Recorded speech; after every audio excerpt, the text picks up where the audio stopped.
Bonjour et bienvenue dans ce nouveau numéro de TechMag, votre magazine 100% technologique sur Vox TV. Aujourd'hui, toujours accompagné de notre chroniqueur Stéphanos, nous aborderons plusieurs sujets, notamment un jeu qui est très attendu dans la rubrique Gaming. Le JTEX Africa, considéré comme étant la version africaine du célèbre salon technologique de Dubaï, a organisé du 14 au 16 avril 2025 sa 3e édition à Marrakech, au Maroc, sous le haut patronage de Sa Majesté, le roi Mohamed VI. Il vise à rassembler les acteurs publics et privés pour favoriser l'innovation, la transformation numérique et les investissements technologiques en Afrique. Plusieurs thématiques ont été abordées pendant le salon, dont l'e-gouvernement and smart cities, qui vise à mettre en avant des initiatives gouvernementales numériques pour améliorer les services publics. Santé numérique ou e-santé, qui est la démonstration de solutions connectées pour les soins à distance. Agritech and FinTech africaine, où les startups locales présentent des solutions innovantes pour l'agriculture et les paiements mobiles. Intelligence artificielle et 5G, discussion sur l'infrastructure numérique et le rôle de l'IA dans l'économie africaine. Plus de 900 startups venues de 100 pays participent avec des concours de pitch et des rencontres avec des investisseurs. Les enjeux de ce salon pour l'Afrique sont l'accélération de l'inclusion numérique, la promotion des talents africains en tech, attirer des investissements étrangers dans l'innovation locale et renforcer les infrastructures numériques. Orange s'associe à Eutelsat pour fournir l'Internet par satellite en Afrique. De nombreuses régions d'Afrique restent encore exclues de l'accès à Internet, freinant ainsi leur inclusion numérique.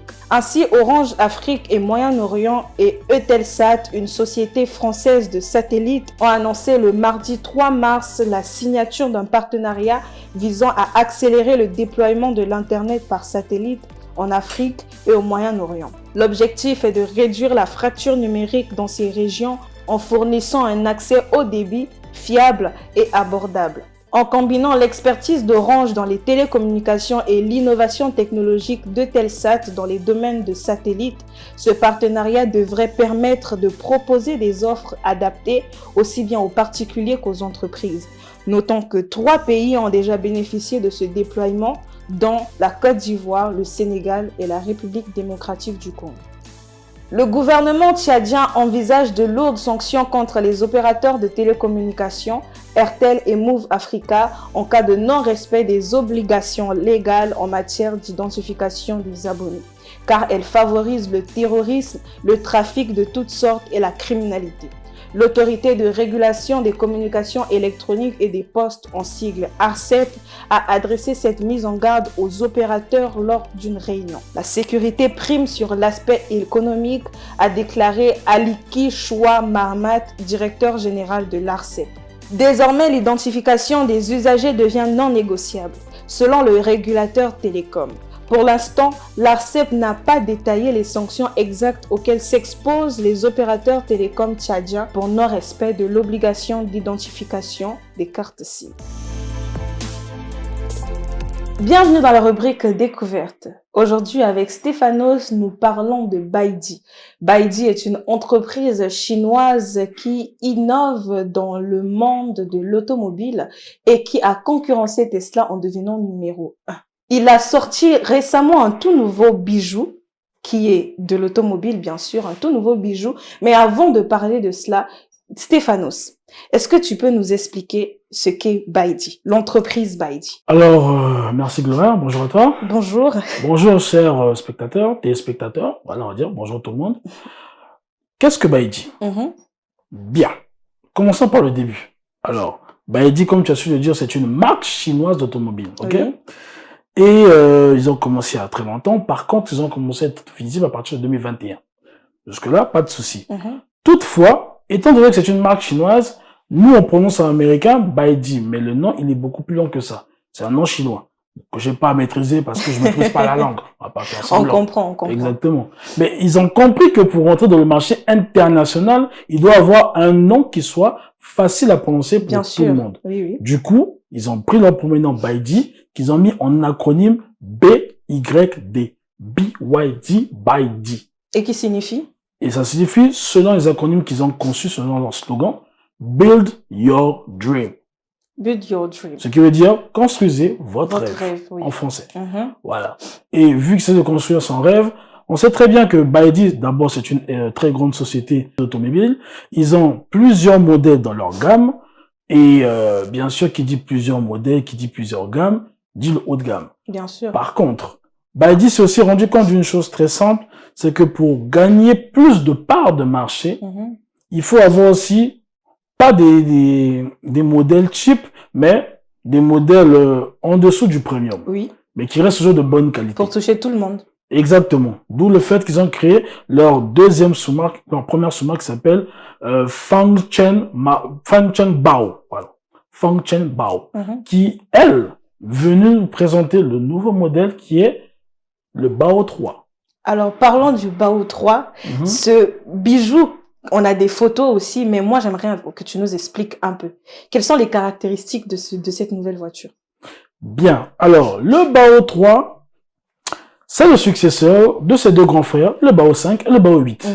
Demande pas pourquoi les numéros sont comme ça, il y a que eux qui savent. C'est très décroissant. Hein. Exactement, c'est même bizarre. Toutefois, ce modèle-ci, c'est également un modèle électrique, 100% électrique. 100%. 100% électrique, okay. Exactement.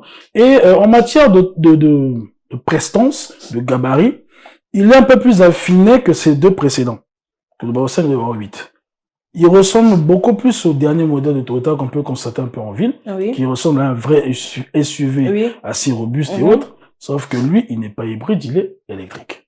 Ça va pas être trop bien pour l'Afrique. Pour des pays qui ont des problèmes. Oui, ça sera pas adapté pour nous en Afrique à cause des problèmes d'électricité. Alors, oui et non. Comment ça? Parce que tous les pays d'Afrique n'ont pas les mêmes problèmes d'électricité. Oui, mais bon, parlons du Congo. No comment. Là, c'est à la discrétion de chacun. Oh oui, en tout cas. Et donc, vu qu'on parle de voiture électrique, on parle d'une voiture qui a donc pas un moteur thermique, ce qui veut dire que tu as plus de place à l'avant comme à l'arrière. Oui. Voilà. Donc lui, il a un très gros coffre de 150 litres qui permet d'emmener, on va dire, énormément de choses, surtout si tu vas camper ou si tu vas pour faire des missions de dépannage, tout ça, ça aide énormément. Sur le toit du véhicule, il y a une particularité, il y a une espèce de dôme qui est bien présent. On n'arrive pas à comprendre, on se dit de base, pourquoi il y a ce dôme qui est posé sur le toit d'un véhicule. À quoi ça sert? Et lorsque tu vois en général les voitures des Américains, quand ils faisaient ça à l'époque, c'était pour mettre des planches de surf, ou mettre des trucs comme ça, ou même un bagage, je ne sais comment. Surtout sur les camping-cars. Exactement. Là, ce qu'il y a dans ce modèle-ci, il y a ce dôme qui permet de ranger un drone. Pour surtout ceux qui vont faire de l'exploration, ou encore qui ont besoin de faire de l'analyse de terrain. Des fois, tous les drones n'ont pas la même taille. Les DJI, il y a plusieurs modèles différents. C'est pas juste aller faire un petit camping entre amis vite fait, on peut le faire. Mais avec ça, si tu vas dans un cadre professionnel, tu as la possibilité d'aller avec ton drone professionnel, le ranger en toute sécurité et aller tranquillement faire ton travail. C'est assez différent des autres marques de véhicules parce que les autres n'ont pas pensé à cette... Oui, les autres n'y ont pas pensé. C'est ce qui montre en fait un peu l'innovation. Non. Bon, on va dire ça parce que c'est pas faux. Si les autres n'y ont pas pensé, c'est que c'est une innovation quand même. On va dire ça comme ça, oui, c'est pas mauvais, c'est pas mauvais. Et bon, bien sûr, c'est un tout-terrain SUV, comme j'ai dit précédemment. L'intérieur est totalement bien fait, designé correctement, un écran de 12 pouces. On ne sait pas encore s'il y aura Android Car ou Apple CarPlay. Ça, on ne sait pas si ce sera présent. Ce n'est pas encore précisé. Par contre, le modèle, il est assez costaud, il est beau, il est bien. Il y a en deux modèles différents. D'accord. Pourquoi en deux modèles? Tout simplement parce que la capacité n'est pas la même par modèle. Je vais vous le lire parce que je vais pas faire seulement de maîtriser les éléments techniques sur ce point. Alors, sur le premier modèle, nous avons 160 kW avec, ça c'est pour le modèle propulsion, donc qui va autour de 160 kW. Et il y a une puissance de 310 kW avec 4 roues motrices. Ça c'est ce que nous constatons sur le deuxième modèle. Donc, retenez que pour le premier modèle, c'est 160 kW avec une batterie de 65 kW. Et pour le deuxième modèle, nous avons 4 roues motrices de 310 kW avec une batterie de 73 kW. Donc là, c'est au choix de chacun. C'est au choix de chacun. Ce que tu veux, ce dont tu as besoin. Exactement. Pour ceux qui travaillent, ceux qui font de longues distances, choisissez bien. Voilà. Ce Donc, dont vous avez si besoin. vous avez besoin d'un modèle vraiment 4x4 tout terrain, ou si vous voulez un simple SUV pour la maison, c'est le même modèle, mais de composition différente. Ce modèle-ci, pour l'instant, ne sort qu'en Chine. Pour l'instant. Oui, il n'y a pas encore les sorties en Europe.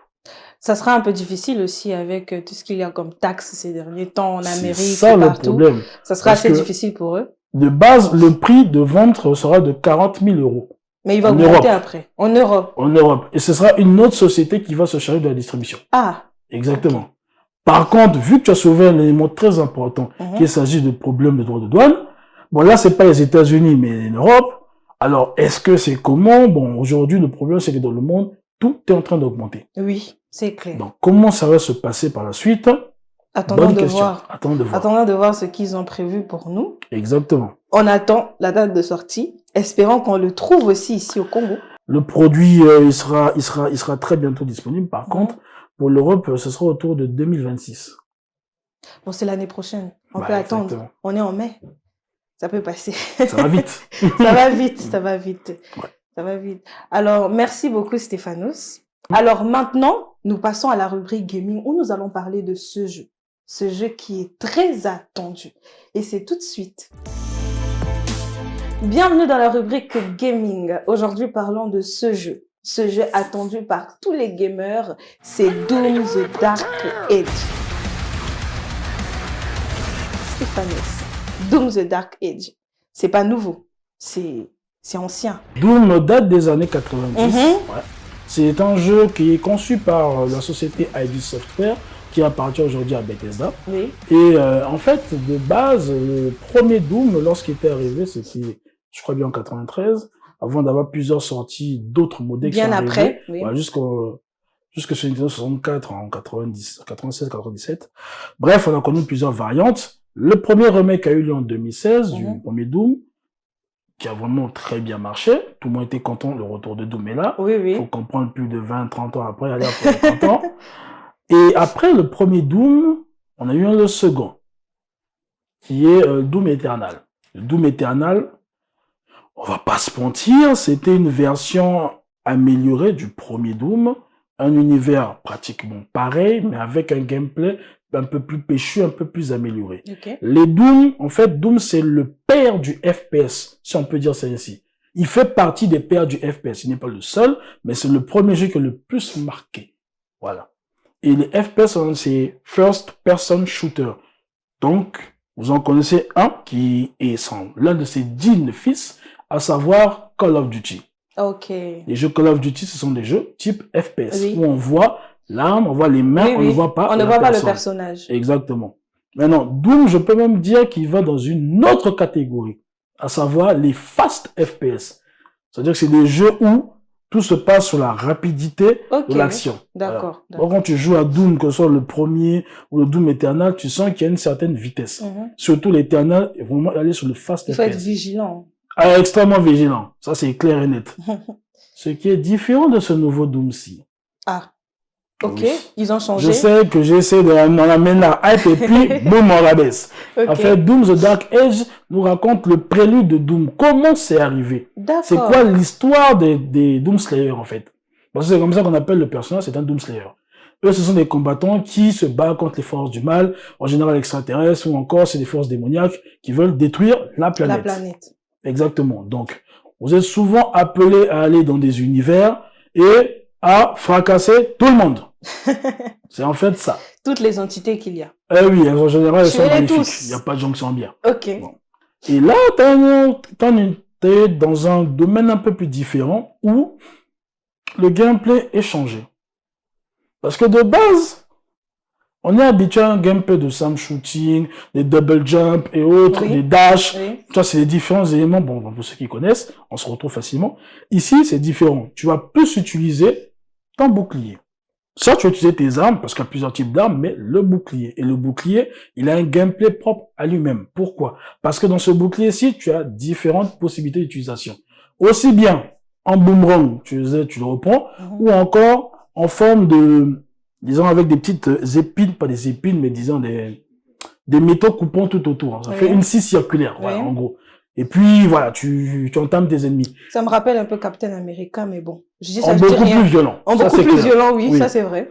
Toutefois, plus tu utilises ton bouclier, plus il s'abîme. Et s'il s'abîme trop, tu auras ce qu'on appelle le cooldown. Le cooldown, c'est une période pendant laquelle tu ne peux pas utiliser ton bouclier. Voilà. Donc, faut faire attention quand tu joues avec. Et hormis cela, t'as un dragon. Quoi de mieux? Ça un permet animal de mieux compagnie comme dragon, un dragon comme animal de compagnie. Alors tu là, vas dompter. que tu vas dompter. Tu vas dompter, oui. Un dragon. Oui. Ok, bonne chance. Hein. Ben, c'est ça qui est beau dans le jeu. Donc en même temps, ça te permet d'avoir un gameplay aérien et autres. Oui. Et on va en redire quelque chose vite fait dessus, mais bon, voilà. Hormis le fait de pouvoir avoir un dragon, tu pourras cette fois-ci également monter sur les différentes, on va dire des colosses, on va les appeler comme ça, pour faire tout simple. C'est des grands ennemis, pas très intelligents, en fait, même pas intelligents du tout, qui shootent pour shooter. On voit. Donc tu as la possibilité de monter sur leur tête, les contrôler, de pouvoir t'occuper de tout le monde. Voilà. Donc ça, c'est quelques petites améliorations en plus. Par contre, on te supprime le double dash, le double saut. On te supprime le double dash. Tu dois maintenant te débrouiller comme à l'époque médiévale. Épée, bouclier.